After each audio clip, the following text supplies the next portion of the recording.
You know that classic movie trope where the villain absolutely has the upper hand? Like, the hero is cornered, practically defeated, disarmed, and all the villain has to do is just, secure the victory and walk away. Right, just roll the credits. Yeah. But they never actually do that. Exactly. They have to get one last totally unnecessary dig in. They provoke the hero, or they kick them while they're down, or they launch into some long, gloating monologue. Oh, yeah, the classic villain monologue. It's the worst. It is, and you are just sitting there on your couch screaming at the screen like, what are you doing? Just take the win and walk away. Yeah. Because you know exactly what is going to happen next. Yep, it completely backfires. Right. That unnecessary poke, that extra little bit of arrogance is exactly what gives the hero that sudden adrenaline rush they need to completely turn the tables. And I want you to think about your own life for a second. Have you ever done something like that? I think we all have, honestly. Yeah, like, have you ever made a bold move that completely backfired simply because you misjudged the person you were dealing with? It is a profoundly human mistake to make. I mean, we get caught up in the moment, we feel our own momentum, and we just lose sight of the specific context we're operating in. Totally. But when that exact same psychological miscalculation happens on the biggest stage imaginable, well, the consequences are incredibly immediate, and they are incredibly public. Which sets the stage perfectly for where we are heading today. Time of Game 3 of the 2026 NBA Final. Oh, man. Madison Square Garden. Madison Square Garden, right. The atmosphere is absolutely electric, practically vibrating. And the New York Knicks are leading the San Antonio Spurs 64-57 after the first 24 minutes of play. But, if you were just looking at that halftime score, you are missing the real story of that half. Completely missing it. Because we are zeroing in on a highly physical, incredibly controversial play from the first half, involving the Spurs, Victor Wembanyama, and Stephon Castle going up against the Knicks' Jalen Brunson. And we aren't just talking about a standard shooting foul here. We really need to paint a vivid picture of what actually happened to understand the fallout. Yeah, set the scene for us. So Wembanyama didn't just bump Brunson. He set this brutal blindside screen that sent Brunson violently sliding across the hardwood. It was a massive hit. A massive hit. And as Brunson is down on the floor, Stephon Castle is just standing over him. It wasn't just a basketball play. It was a deliberate, highly physical message being sent by the Spurs. Okay, so let's unpack this, because for this deep dive, our mission is to take you inside the fiery halftime debate that erupted on the broadcast right after this happened. We have access to the analysis from two Hall of Famers who just see the game fundamentally differently. Charles Barkley and Shaquille O'Neal. Exactly. We're putting their clashing philosophies under the microscope today to answer one really fascinating question, which is, where exactly is the line between a dirty play and a championship tactic? Because depending on which of those two legends you ask, that exact same physical altercation with Brunson is either a brilliant, necessary assertion of dominance, or it's the absolute stupidest tactical error a team could possibly make on a basketball court. Right, and to really grasp why this single play touched off such a massive debate, we need to look at the anatomy of the game at the exact moment the whistle blew. Because context is, well, it's the entire foundation of Charles Barkley's argument here. Yeah, this wasn't a desperate flailing move by a team that was down by 20 points. Far from it. No, the Spurs actually had a 4-point lead when this happened. Exactly. They had the lead, they were controlling the tempo, and they had possession of the ball. They were entirely in the driver's seat. And that is exactly why Barkley loses his mind over this play. He was heated. Oh, he immediately labels the hit on Brunson a dirty play. But his true outrage, it stems from the fact that he was entirely unforced. He calls it completely unnecessary. And, looking at how the rest of the half played out, he was absolutely right about the impact, wasn't he? 100%. That single moment, that unnecessary blindside screen, became the absolute turning point of Game 3. It really was. It was like a switch flipped in the arena. It touched off this massive New York run that completely erased the Spurs lead and handed the Knicks that 64-57 advantage heading right into the locker room. And what's really fascinating here is that Barkley's main grievance actually isn't about the physical contact itself. He played in the 80s and 90s. Right, the bad boy Pistons era. He's not soft. Exactly. He's not offended by a hard screen. His argument is entirely about the psychology of opponent profiling. It's about who the Spurs decided to target. The specific player. Yes. Barkley argues that great teams, true championship caliber teams, possess this acute situational awareness. They know exactly who's soft on the opposing team, who will fold under physical pressure, and, who they can effectively intimidate. And Jalen Brunson is decidedly not one of those players who is going to fold. Not at all. Barkley is adamant about this. He basically says that trying to intimidate Brunson is a fool's errand. You aren't going to scare him. You are just going to, as Barkley so bluntly puts it, piss him off. Yeah, that was a great quote. It really was. And if we connect this to the bigger picture of sports psychology, intimidation is supposed to work by creating hesitation. Let's break that down for the listener. What does that hesitation actually look like on the court, like practically speaking? Well, it manifests physically. When a player is successfully intimidated, they start looking over their shoulder. When they drive into the paint, their eyes drop from the rim to the defender who hit them earlier. Oh, so they lose focus on the basket. Exactly. Their shooting arc changes because they are bracing for contact instead of, following through naturally. Their rhythm is completely disrupted. But what happens when you apply that tool to a psychological profile that actually thrives on conflict? It's like trying to put out a grease fire with a bucket of water. You think you're smothering it, but the chemical reaction just makes it explode right in your face. That is the perfect way to visualize it. For a player like Brunson, physical pushback doesn't create fear. It creates hyperfocus. It acts as a stimulant. It wakes him up. Exactly. The adrenaline of getting shoved actually overrides whatever tactical game plan the Knicks were running. He stops overthinking, he stops worrying about the Spurs defense, and he just attacks. Okay, hold on. I'm putting myself in the Spurs shoes here for a second because I have to push back. Framing this as a fan who wants to see real playoff basketball, it's the NBA Finals. You are supposed to make them bleed a little bit, right? That's the old school mentality, yeah. Right, like you can't just let the Knicks' best player run his offense cleanly all night without feeling your presence. So isn't this just standard physical championship basketball? Why is Barkley so incredibly sure that this specific provocation is a universal mistake rather than just, a calculated risk that happened to fail in this one specific instance? Well, it comes back to that phrase, situational awareness. Intimidation is a valid tool, yes. But applying that tool requires extreme precision. Precision. All right. Barkley's point is that the Spurs didn't just take a calculated risk. They made a massive tactical error by fundamentally misreading their opponent's psychological makeup. Yes.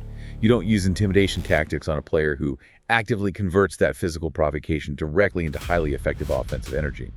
You are wasting your own fouls, and worse, you're handing the opposing team a massive wave of emotional momentum. He uses that old proverb to drive his point home, let a sleeping dog lie. Right, you're just handing them the momentum on a silver platter. Okay, so that is the situational awareness argument. It's tactical, it's calculated, it's about, reading the room. Very calculated. But Barkley makes it sound so objective. Like it's just bad math to foul Jalen Brunson. But try telling that to a 7'4" center whose entire job, whose entire identity on the court is to own the paint and dictate the physical terms of the game. Yeah, that's a whole different world. Exactly. And that is exactly where Shaquille O'Neal lost his mind on the broadcast. It really is a night and day difference in philosophy. Shaq completely defends Wembanyama's actions. He flat out refuses to call it a dirty play. He outright rejects that label. Instead, Shaq points straight to the scoreboard and to Wembanyama's stellar first half performance. Wemby had 15 points. He was shooting 6 for 10 from the floor, and Shaq is just glowing about it. Oh, he loved it. He praises the young star's energy, enthusiasm, and effort. For Shaq, that brutal screen wasn't a mistake. It was just a natural extension of Wembanyama having a dominant game. And this brings us to a really fascinating concept that Shaq articulates, which we can call the Munchkin Doctrine. The Munchkin Doctrine, I love that. Right. It is a highly specific, very traditional view on the responsibilities of a big man in basketball. Shaq argues that imposing your physical will on smaller players isn't just an option to be deployed strategically. It is an absolute necessity at all times. Just constant pressure. Yes. He famously paraphrases his own mindset on the broadcast, saying a big man needs to let the, quote, little munchkins know, get your little ass out the way. That quote is so visceral. It's amazing. But here's where it gets really interesting, though, because this isn't just about a single hard screen anymore. No, it's way bigger than that. Right. This is a profound philosophical divide about how you actually win a championship. Shaq makes this incredible, revealing statement. He says, some people want to win by tactics. Some people want to win by killing you. Wow. And he emphatically clarifies that he is in the latter camp. He doesn't want to win by tactics. He wants to, quote, bust your ass. That quote is the absolute core of our deep dive today. Winning by tactics versus winning by killing you. It perfectly encapsulates the enforcer's mentality. Let's bring this abstract philosophy down to earth for a second, because I think everyone can relate to this dynamic. Think about business strategy. Okay, let's hear it. You have the difference between executing a meticulously crafted, highly complex spreadsheet strategy like optimizing every little tax loophole, perfectly timing the market, moving puzzle pieces around boardrooms. That is winning by tactics. Right, very cerebral. Exactly. But Shaq's method, that is launching a hostile corporate takeover through sheer, overwhelming financial brute force.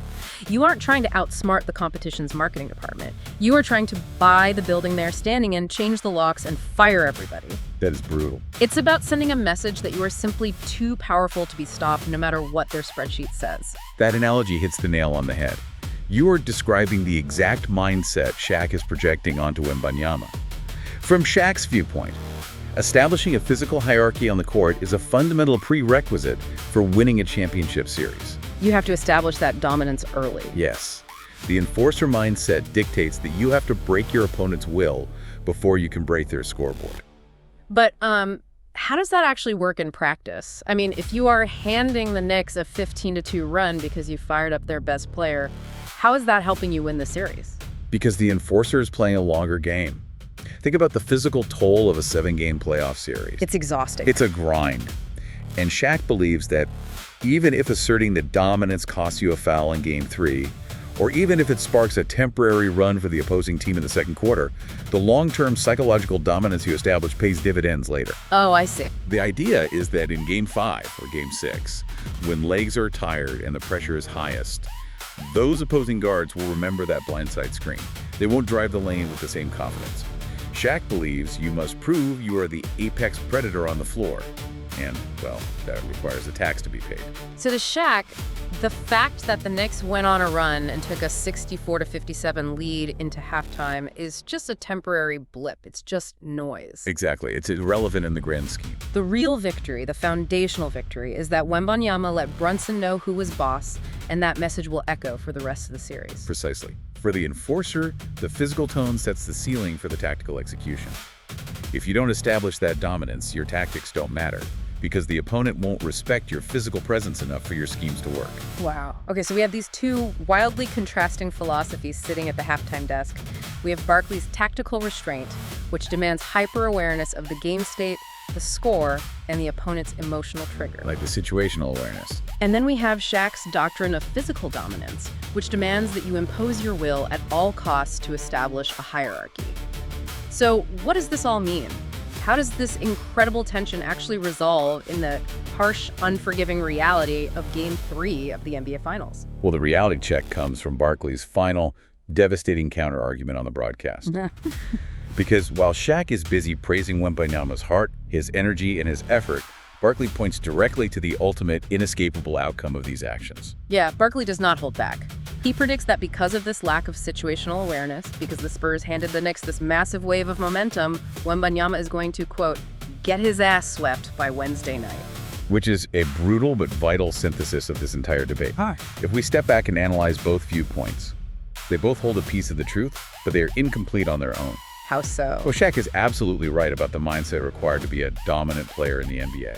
You do need that energy, that enthusiasm, and that sheer force of will to compete at a championship level. You cannot be timid.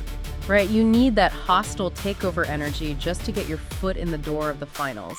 If you are soft, you don't even make it to Madison Square Garden in the first place. Exactly.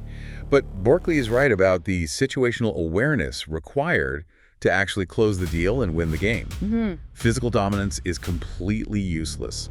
And in this case, it was actively harmful to your own team if it is not governed by tactical intelligence.